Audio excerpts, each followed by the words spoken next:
แนะนำเนาะในส่วนของรายๆของโปรแกรมเฮานี้ของระบบ BTOP Up เฮานี้ว่ามันมี2ทางรายแหน่เนาะแล้วก็แต่ละ2ทางมันมีความละเอียดหรือว่ามีรายละเอียดแนวใดโอเคไปพอกันเลยเนาะไปเข้าโปรแกรมกันเลย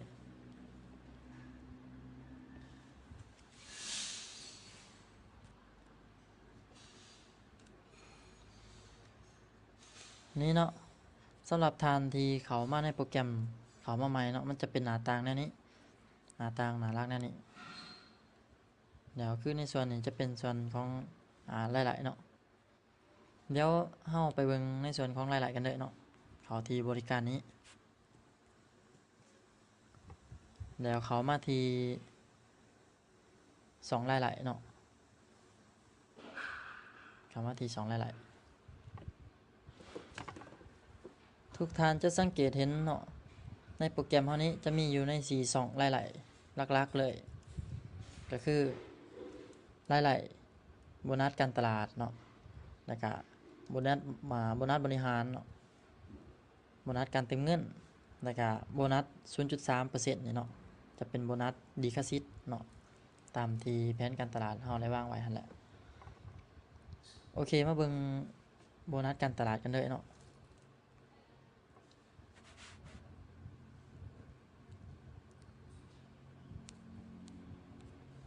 โบนัสการตลาดนี้จะเป็นรายแบบทั่วไปเนาะแบบทั่วไปตัวอย่างว่ารายจากการแอคทีฟให้สมาชิกจังซี่เนาะรายจากการแอคทีฟให้สมาชิกตัวอย่างว่าของข้าพเจ้านี่ก็5,000จังซี่เนาะแล้วก็5,000นี่คือรายของการแอคทีฟให้สมาชิกตัวอย่างว่าสมาชิกที่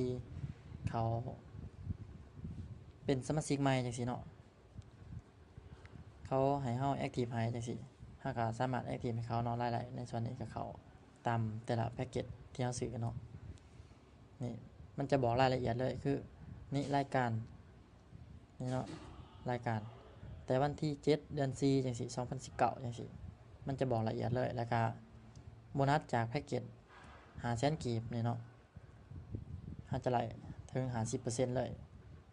ในรายๆเนาะมันก็หลายๆอยู่เนาะมันก็หลาย2ทางแล้วมันสิมีในส่วนของ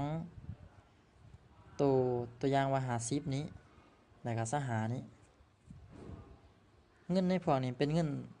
ที่ไหลมาจากการอัปเกรดตำแหน่งจังซี่เนาะคือตัวอย่างว่านี้จากการอัปเกรดตำแหน่งเนาะคือรายการup to นี่เนาะ M นี่เนาะความหมายว่า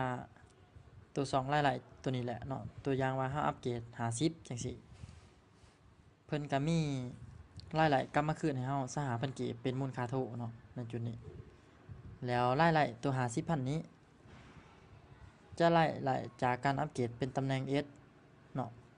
จะมีรายเข้ามา50,000เนาะเป็นมูลค่าโทจังซี่แล้วเฮามาสังเกตเบิ่งอยู่ดุมนี้รายรวมเนาะตัวอย่างว่ารายรวมของข้าพเจ้านี่ในช่องนี้165,000ตัวอย่างว่าเนาะมันจะเข้าใน2 B point นี่63,000และใน T point นี้75,000 T point ก็คือเงินเติมมูลค่าโทอันนั้นเนาะมันจะเป็นรายแล้วก็ B point จะเป็นเงินสดเนาะในส่วนนี้เดี๋ยวทานมาสังเกตเบิ่งขวามืออีกเนาะนี่มันจะเข้าอยู่2 4 point นี่ 18,000เนาะจะเป็นรายในส่วนนี้นำและในส่วนตัวแท็กนี้เนาะ TXX นี่เนาะ TX นี่จะเป็นภาษีเนาะหรือว่าเป็นอากรรายของเฮาเนาะก็คือตัวนี้จะเป็นการเบิกจ่ายให้แก่รัฐบาลเนาะเพราะว่าทางระบบเฮาก็เฮ็ดแบบถูกต้องตามกฎหมายเนาะ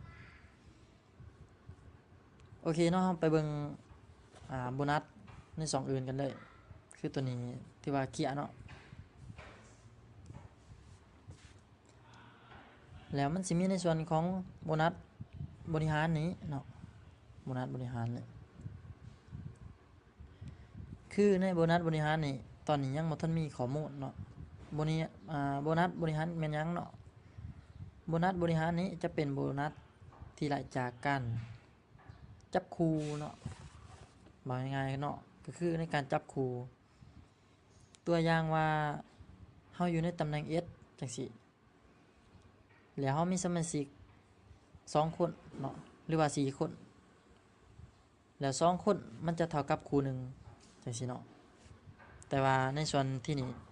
มันบ่ทันมีคู่เนาะมันบ่ทันมีคู่ก็เลยบ่ทันพบข้อมูลแต่ถ้าหากว่าได้จับคู่เมื่อไรหรือว่าเฮามาคำนวณโบนัสการบริหารยามไรมันจะเข้ามาทันทีแต่ในส่วนรายละนี่ก็คล้ายๆกันเนาะมันจะบอกละเอียดเลยโอเคมาเบิ่งในส่วนรายละ2อื่นเนาะ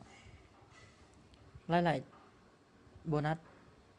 จากการเติมเงินนี่เนาะหวังว่าทุกท่านก็คือสิพอเข้าใจเนาะในส่วนนี้ก็คือในการเติมมูลค่าโทหันเนาะ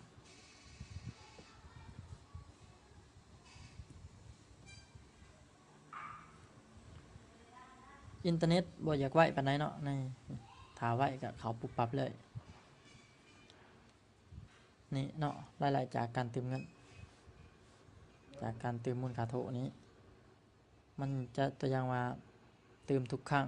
เขาจะได้5%เนาะตัวอย่างวันนี้เนาะจะได้500พันหาจังสิ500มารวมเข้ากันเนาะมารวมเข้ากันอยู่ดุมนี้คือเติมทุกครั้งเนาะจะมีรายละเข้าตลอดนี่2,000 1,000ยังก็แล้วแต่เนาะแล้วมารวมกันอยู่ที่อยู่ดุมนี้มันจะเข้าอยู่ใน2 B point เนาะมันจะเข้าอยู่ใน2 B point เป็นเงินสดเลยเฮาก็สามารถถอนเข้าสู่บัญชีเฮาก็ได้เนาะโอเคไปเบิ่งที่หน้าต่างกันเลยไปเข้าไปที่ขั้นตอนใหม่เนาะแล้วโบนัส 0.3% บัดนี้โบนัส 0.3% นี้ถือว่าเป็นโบนัสดีคาซิตเนาะรายละจากดีคาซิตนี้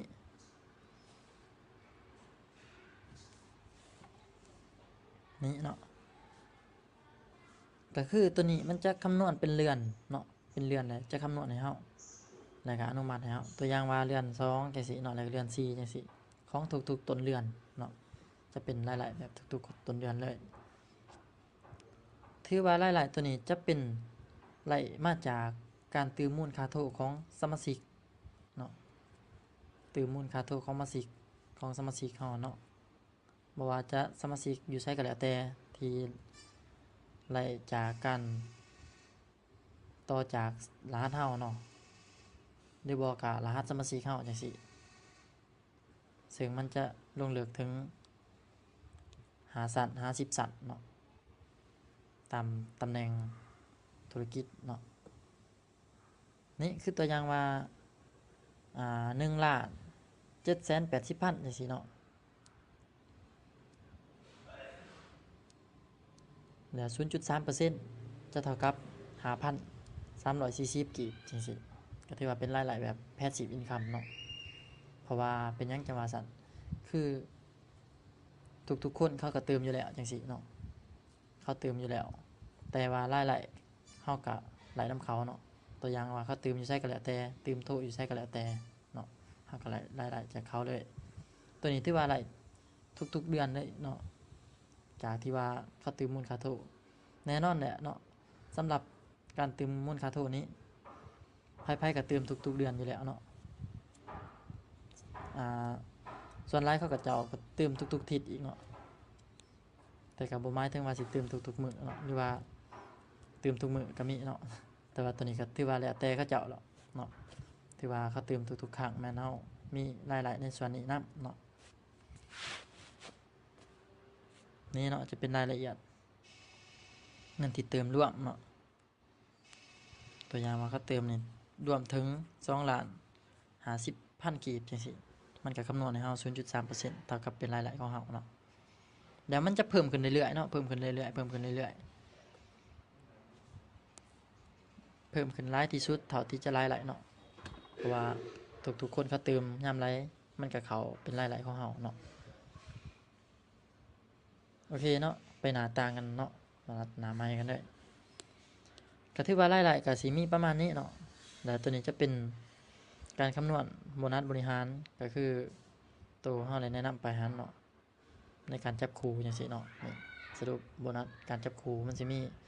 เบื้อง A เบื้อง B จังซี่ก็สามารถจับคู่กันเนาะจับคู่กันได้มันก็เกิดมีรายละเอียดในส่วนนี้เนาะตัวบริหารโบนัสบริหารนี้เนาะที่ว่าตัวนี้เป็นการคำนวณแล้วโบนัสจากสมาชิกนี้เนาะโบนัสจากสมาชิกนี้จะเป็นรายละเอียดเนาะจะเป็นรายละเอียดจากสมาชิกที่เติมเงินเนาะสมาชิกตัวนี้จะเป็นสมาชิกแบบติดโตเฮาเลยเนาะหรือว่าบ่ติดโตแต่มันก็เป็นสั้นเนาะรายละเอียดจากสมาชิกของเฮาตัวอย่างเขาไปเบิ่งกันละเนาะตัวอย่างจำเข้าไปนี่มันจะมีแต่ละทานเนาะเติมจังซี่ก็คือเขาก็เติมอยู่แล้วเขาเติมเองอยู่แล้วจังซี่เนาะแต่ว่ารายละเอียดเขาก็สามารถเกิดขึ้นได้เนาะในส่วนนี้นี่จะเป็นรายละเอียดแบบคล้ายๆกันเนาะมันจะสู่รายละเอียดรวมหรือว่าในจำนวนครั้งเนาะครั้งที่เติมจังซี่โอเคเนาะในส่วนของรายละเอียดยังก็สิมีประมาณนี้แล้วตัวยูรุมสุดท้ายนี้จะเป็นการเบิกรายละเอียดหรือว่าการถอนเงินเข้าสู่บัญชีเนาะในส่วนนี้เราสามารถเข้าไปเรื่อยๆเนาะนี่ก็เราก็ป้อนจำนวนใส่เนาะจำนวนเงินใส่เราอยากถอนเท่าไรก็แล้วแต่เนาะซ้ำจำนวนเงินที่เรา